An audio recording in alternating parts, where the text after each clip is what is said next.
Okay, तर India versus England second semifinal जे आपण बघितलं नुकतंच पार पडलेलं आहे.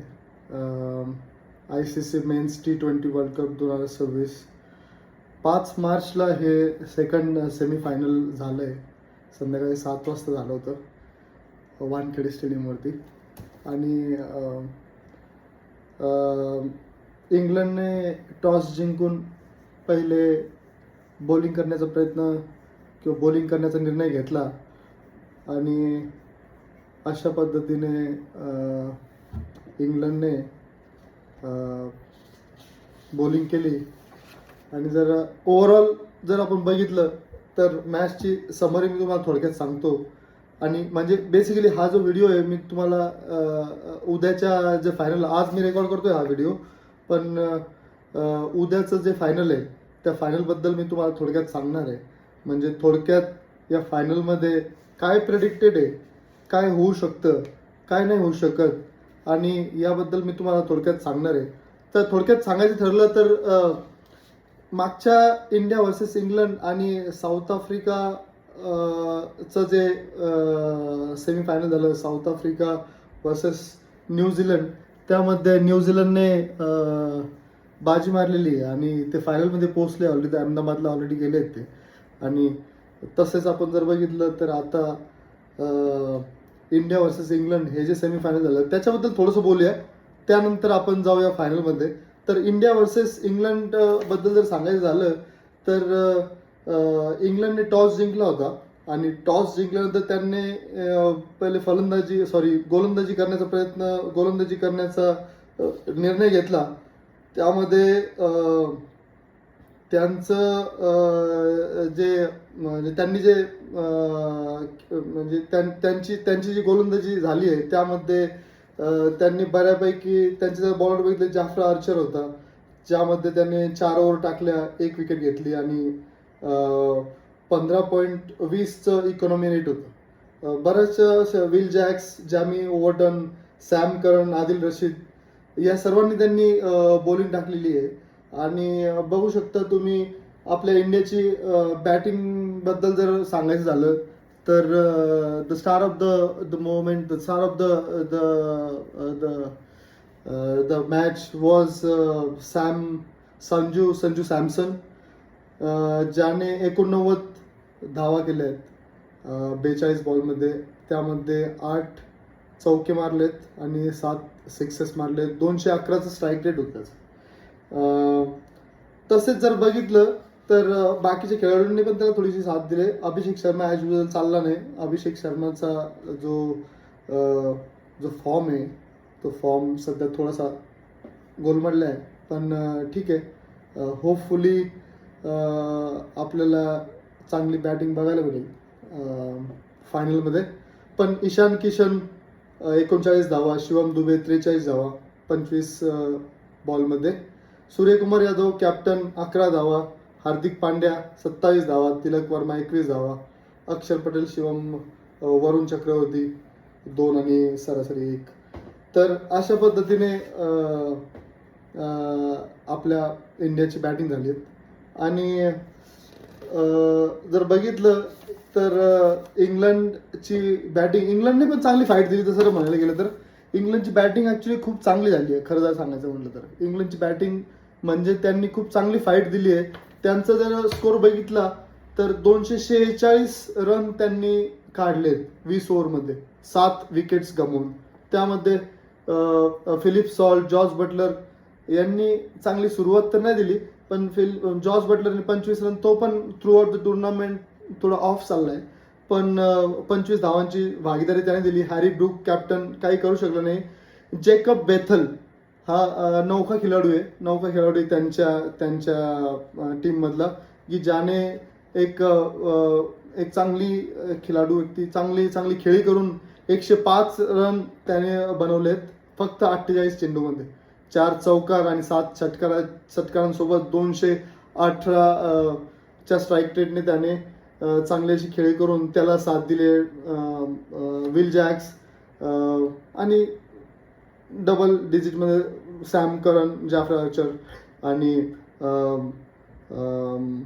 Tom Benton. So Jacob Bethel was the only player who contributed from England side, who contributed 105. तर चांगली खेळाडू चांगला खेळला तो आणि अशा पद्धतीने टार्गेट 253 रनांचं होतं आणि 246 रन त्यांनी काढलेत. चांगली फाईट दिली. आय मीन त्यांना अप्रिशिएट करेल.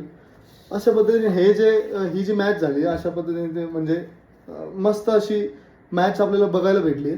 तर आपल्या बॉलिंगचा जर विचार केला तर आपल्या बॉलिंगमध्ये अर्शदीप सिंग 4 ओव्हर टाकून 51 रन दिले, 1 विकेट घेतली आहे. सगळ्यात सुंदर अशी गोलंदाजी जी आपल्याला बघायला भेटली इंडियाकडनं, Jasprit Bumrah 4 over 33 run, 1 wicket, 8.20चं इकॉनॉमी रेट होतं. हालाकी जसप्रीत बुमराह असा गोलंदाज आहे की ज्याला काही तोडच नाही सध्या. ओव्हरऑल जर तुम्ही बघितलं तर तो खूप सुंदर आणि खूप इफेक्टिव्ह बॉलिंग करतो. ज्यावेळेस इंडियाला गरज असते ना त्याच वेळेस तो एकदम म्हणजे जे शेवटच्या 2 ओव्हर जर आपण बघितलं तर त्या मधल्या फळीच्या 2 ओव्हर ज्या जसप्रीत बुमराहने टाकल्या आहेत ना एकदम सुंदर, म्हणजे काही रन न देता एकदम सुंदर अशा त्याच्या ओव्हर्स त्याने टाकल्या आहेत, म्हणजे मानायला गेल म्हणजे एकदम सुंदर. तर अशा पद्धतीने इंडियाची गोलंदाजी झाली आहे एकदम सुंदर. Arshdeep Singh 4 over 1 wicket, Hardik Pandya 4 over 2 wicket, Jasprit Bumrah 4 over 1 wicket, 33 run देऊन 8.20चं इकॉनॉमी रेट होतं त्याचं. अशा पद्धतीने बऱ्याचशा चांगल्या गोष्टी घडल्या आहेत. आणि ह्या पद्धतीने इंडियाने जी सेकंड सेमीफायनल आहे वानखेडे स्टेडियमवरती झाली होती, हिस्टॉरिक अशी सेमीफायनल झाली आणि ती जिंकलेली आहे. आणि आता जाऊया अहमदाबादला, जिथे फायनल होणार आहे India versus New Zealand. India versus New Zealand जो फायनल होणार आहे ICC men's T20 world cup 2026चं जो फायनल आहे ते होणार आहे संडे उद्या, म्हणजे 8 मार्च संध्याकाळी 7 वाजता तुम्ही लाईव्ह बघू शकता जिओ हॉटस्टारवरती, नरेंद्र मोदी स्टेडियम अहमदाबाद इथे. इंडियाचा जो सविता स्क्वॅड, इंडिया आणि न्यूझीलंडचा जो स्क्वॅड आपण बोलू शकता तर Suryakumar Yadav as usual captain, अक्षर पटेल, संजू सॅमसन, अभिषेक शर्मा, तिलक वर्मा, हार्दिक पांड्या, ईशान किशन, शिवम दुबे, वॉशिंग्टन सुंदर, जसप्रीत बुमराह, वरुण चक्रवर्ती, कुलदीप यादव, अर्शदीप सिंग, रिंकू सिंग आणि मोहम्मद सिराज. हा कम्प्लीट स्क्वॅड आहे इंडियाचा. आणि होपफुली माझं जे प्रेडिक्टेड 11 आहे they are going to be same. ते सेमच असणार आहे. देर इज नॉट गोइंग, आम्ही मी प्रेडिक्ट करतोय, हालाकी याच्यामध्ये चेंज असू शकते, पण याच्यामध्ये जसं मला वाटतं की अहमदाबादमध्ये फायनलमध्ये जी टीम खेळेल ती ॲज इट इज जी इंग्लंडसोबत खेळली आहे तीच टीम तिथे पण खेळेल. याचं कारण असं आहे की जो फॉर्म ती टीम कॅरी करते सध्या, संजू सॅमसन झाला, हे लोक जो फॉर्म ते लोक सध्या कॅरी करतायत तोच फॉर्म ते लोकांना असं वाटेल की अहमदाबादमध्ये न्यूझीलंडच्या विरुद्ध कॅरी करावा आणि अशा पद्धतीने ते लोक करतील पण. सो माझं प्रेडिक्शन असं आहे की तीच टीम ते खेळतील. न्यूझीलंडचा स्क्वॅड जर बघितला तर मिचेल सॅटनर हा कॅप्टन आहे टीमचा, Finn Allen, Mark Chapman, Devon Conway, Jacob Duffy, Lockie Ferguson, Matt Henry, Daryl Mitchell, James Neesham, Glenn Phillips, Rachin Ravindra, Tim Seifert, Sodhi, Kyle Jamieson आणि कोल मॅकोलिन. सो हे असं स्क्वॅड आहे. आणि जसं मी सांगितलं तर हा जो मॅच आहे तो नरेंद्र मोदी स्टेडियम अहमदाबादमध्ये खेळला जाणार आहे. आणि हा मॅच जर तुम्हाला लाईव्ह बघायचा असेल तर जिओ हॉटस्टार आणि TV जे स्टार स्पोर्ट्स नेटवर्कचं चॅनल आहे तर तिथे हा मॅच खेळला जाईल. तर हालाकी हा जो मॅच आहे खूप इंटरेस्टिंग असा मॅच होणार आहे. आणि जर तुम्ही बघितलं ICCच्या जी टुर्नामेंट आहे म्हणजे कुठलीही इव्हेंट असू द्या, T20 वर्ल्ड कप असू द्या, तुमचं चॅम्पियन्स ट्रॉफी असू द्या, 50-50 वर्ल्ड कप असू द्या, न्यूझीलंड आणि न्यूझीलंड आणि इंडिया ह्या दोन कंट्रीमध्ये ज्यावेळेस ICCच्या कुठल्याही तिन्ही फॉर्मॅटमध्ये बोलतोय, म्हणजे टेस्ट झालं, ODI, T20, जर ICCच्या टुर्नामेंटमध्ये जर बघितलं तर थोडंसं म्हणजे पारडं जे थोडं न्यूझीलंडचं पारडं थोडंसं जड असलेलं आपण बघितलंय. म्हणजे तुम्ही बघू शकता तिन्ही फॉर्मॅटमध्ये ज्यावेळेस हे दोन्ही सामने एकमेकांच्या समोर येतात, फॉर एक्झाम्पल T20 विश्वचषक 2026 चा जो अंतिम सामन्यात आपण समजा उद्या जे बघणार आहे, तर तिथे पण आपण उद्या तर बघू शकतात काय होणार आहे. पण जर तुम्ही बघितलं म्हणजे ह्या गोष्टीची जी सुरुवात आहे, तर प्रॉपर म्हणजे मी काय तुम्हाला फॅक्ट सांगणार आहे, त्या फॅक्ट्समध्ये या गोष्टीची जी सुरुवात आहे म्हणजे क्लॅशिंग बिटवीन न्यूझीलंड अँड इंडिया, ती सुरुवात 2000 मध्ये झाली आहे. फॉर एक्झाम्पल तुम्ही बघितलं पहिल्या जी अंतिम लढत आहे म्हणजे न्यूझीलंड आणि इंडियाची ICC टुर्नामेंटमध्ये तिन्ही फॉर्मॅटमध्ये ती सुरुवात झाली ती लगभग 2000 मध्ये. म्हणजे या दोन्ही संघामधील अंतिम लढतीची सुरुवात सन 2000 मध्ये सुरू झाली ती. तत्कालीन ICC नॉकआउट, आजची चॅम्पियन्स ट्रॉफी आपण त्याला म्हणतो, स्पर्धेच्या अंतिम फेरीत किवींनी म्हणजे न्यूझीलंडनी भारतीयांना वाघाची वाट रोखली होती. म्हणजे शेवटचे 2 चेंडूचा श्वास रोखणारा थरार आणि 4 विकेट्सनी राखून न्यूझीलंडने माजलेली ती बाजी भारतीय चाहत्यांच्या आजही काळजात चालते. म्हणजे काय झालं होतं, 2000ची ती गोष्ट आहे, चॅम्पियन्स ट्रॉफीचा मॅच होता. म्हणजे न्यूझीलंडने त्यावेळेस शेवटच्या 2 चेंडूंचा 4 विकेट्सने राखून तो विजय मिळवला होता. तिथूनच या 2 देशामधला क्रिकेटचा कोल्ड वॉर खऱ्या अर्थानं सुरू झाला. मग त्यानंतर विषय येतो की कसोटीच्या रणांगणावर म्हणजे कसोटीचा जो वर्ल्ड टेस्ट चॅम्पियनशिप जी सुरू झाली आहे रिसेंटली, ICCने सुरुवात केली. मग त्या चॅम्पियनशिपमध्ये पण 2021 मध्ये आपण ज्यावेळेस 2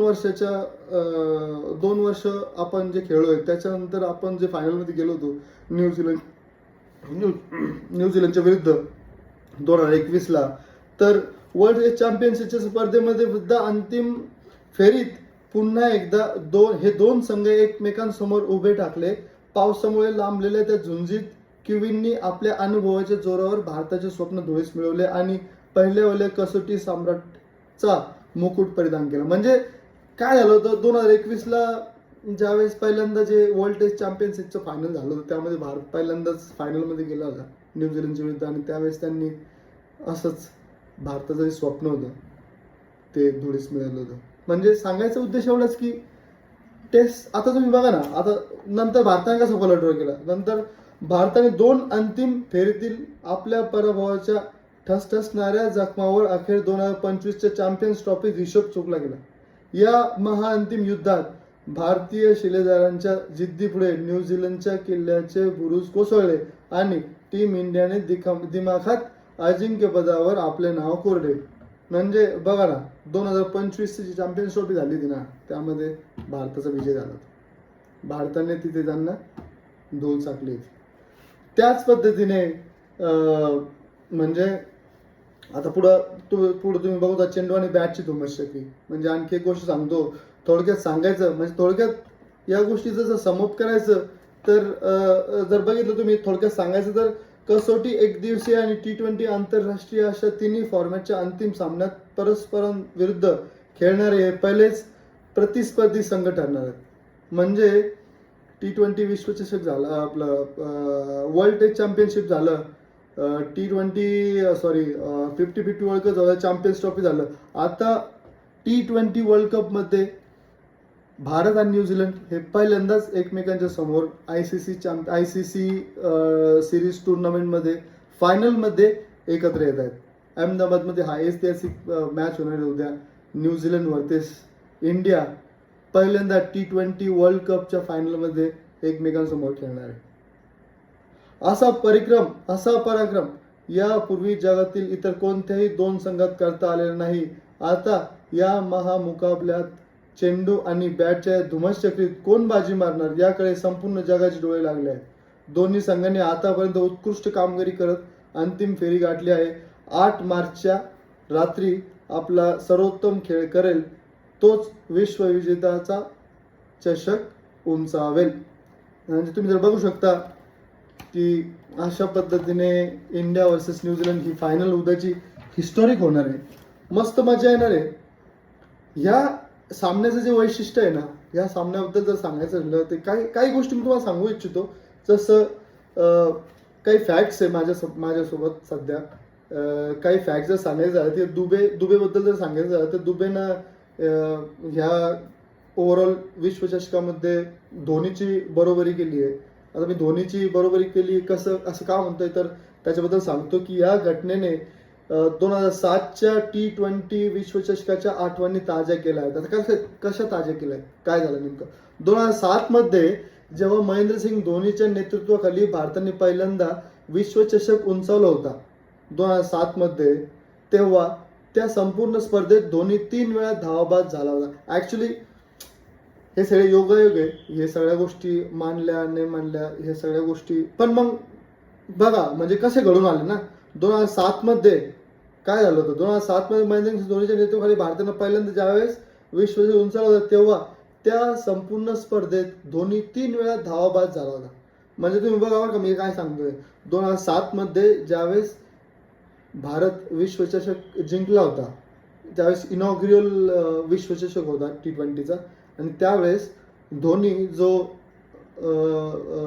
भारताचा कॅप्टन होता त्यावेळेस तो विश्वचषकाच्या थ्रूआउट स्पर्धेमध्ये 3 वेळेस धावाबाद झाला होता. 3 वेळेस धावाबाद. विशेष म्हणजे यंदाच्या 2026च्या या विश्वचषकामध्ये पण दुबे हा 3 वेळेस धावाबाद झालाय.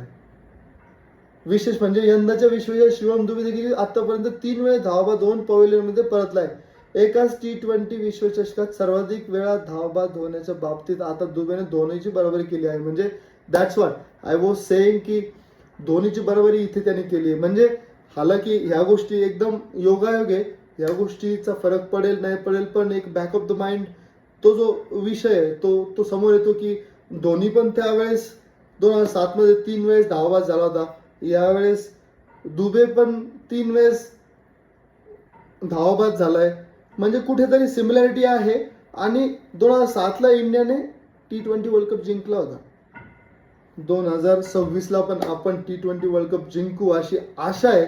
आणि आशा नाही, आपण जिंकणारच. We will won the world cup this time.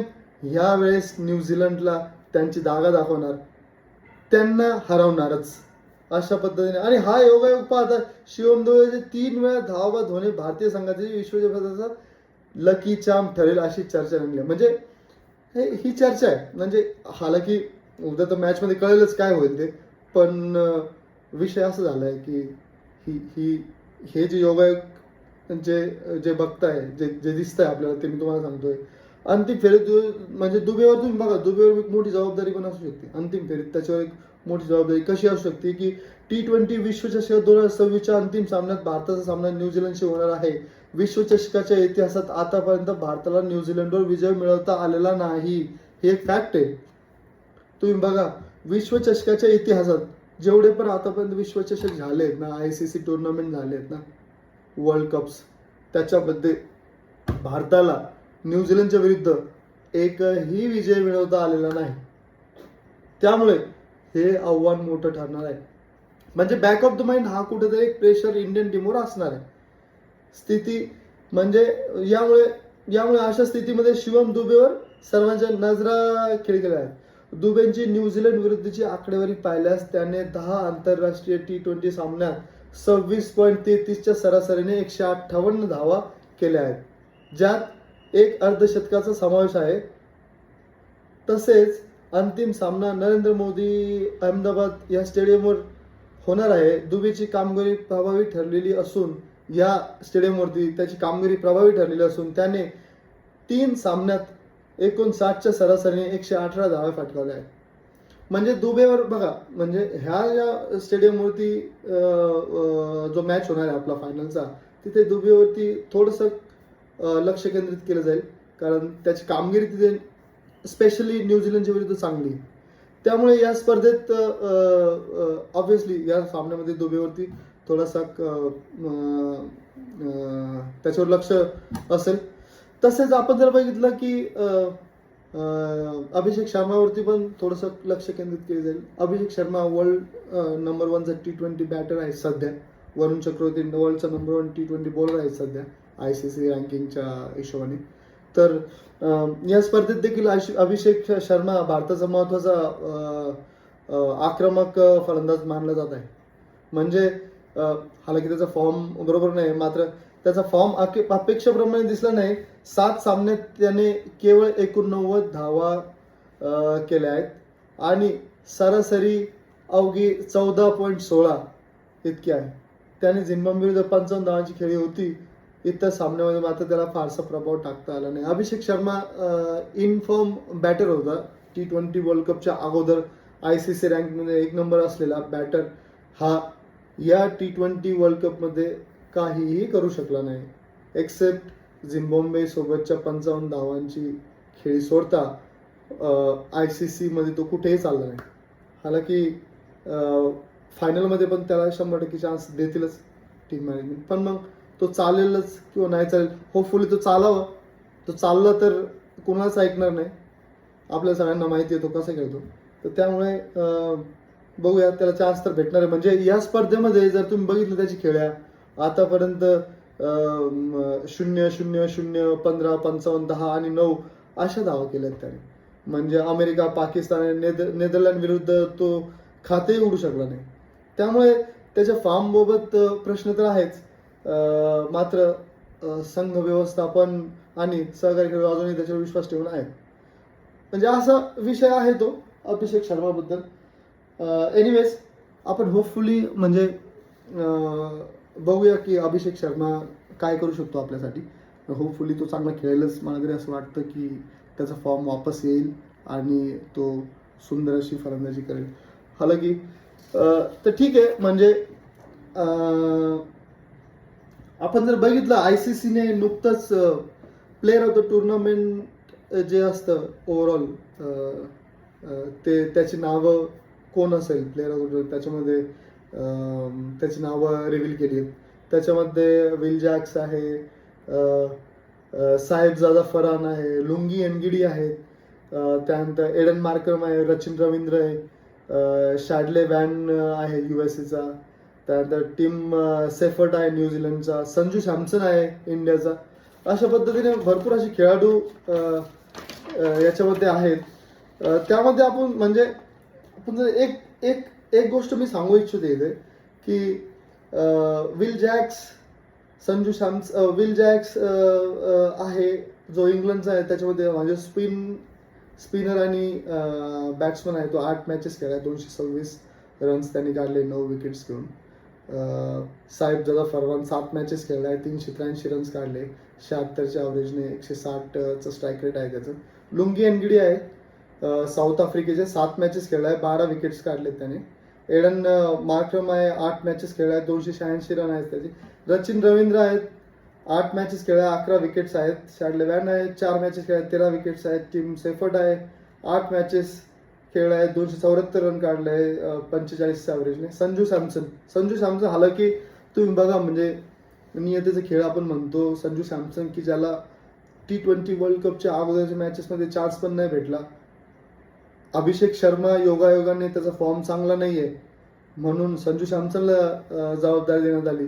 Sanju Samson खेळला आणि बघा संधीचं सोनं त्याने इतकं सुंदररित्या केलंय की मागच्या 2 मॅचेसमध्ये संजू सॅमसन फक्त म्हणजे टोटल T20 वर्ल्ड कपच्या जेवढे इंडिया सामने खेळले त्यापैकी फक्त 4 सामने तो खेळला. त्यामध्ये 232 रन, 77च्या ॲव्हरेजने, 201चं स्ट्राईक रेट पकडून त्याने रन्स काढले. Against West Indies 97 not out, 50 डिलिव्हरीमध्येच फक्त. आणि इंग्लंडच्या विरुद्ध म्हणजे मागच्याच मॅच विरुद्ध 89 धावा त्याने काढल्या 42 बॉलमध्ये. म्हणजे बघा संधीचं एकदम उत्तमरित्या सोनं केलंय आणि दाखवून दिलंय संघाला की मला जोड नाही.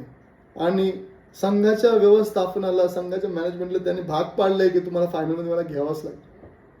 अशा पद्धतीने त्याचा फॉर्म त्याने चालू ठेवलाय. सुंदर अशी बॅटिंग करतोय, मस्त दिसतंय त्याची बॅटिंग बघताना. अशा पद्धतीने हा प्लेअर. पण एक गोष्ट सांगू इच्छितो, ही जी लिस्ट ICCने पब्लिश केली ठीकच आहे, म्हणजे त्यांनी ऑब्व्हियसली अभ्यास करून त्यांनी केला असेल. पण मला काय वाटतं, एक माझं पर्सनली मत आहे, जसप्रीत बुमराह ह्या लिस्टमध्ये असायला हवा होता. जसप्रीत बुमराह ज्या पद्धतीने बॉलिंग करतोय, ज्या पद्धतीने त्याला त्याचा जो परफॉर्मन्स आहे तो देतोय, तर ते लाजवाब आहे. त्या पद्धतीने तो एकदम व्यवस्थितरित्या त्याची एकदम बॅटिंग, त्याची एकदम बॉलिंग वगैरे व्यवस्थित चालू आहे आणि अशा पद्धतीने खेळतोय. तर जसप्रीत बुमराह त्यामध्ये असायला हवा होता, पण होपफुली म्हणजे ICCने त्याला घेतलं नाहीये. तर ठीक आहे, होपफुली फायनलमध्ये त्याचं चांगलं असं प्रदर्शन होईल आणि मे बी तो ॲड होईल त्या प्लेअर ऑफ द टुर्नामेंटच्या कॉन्टेस्टमध्ये.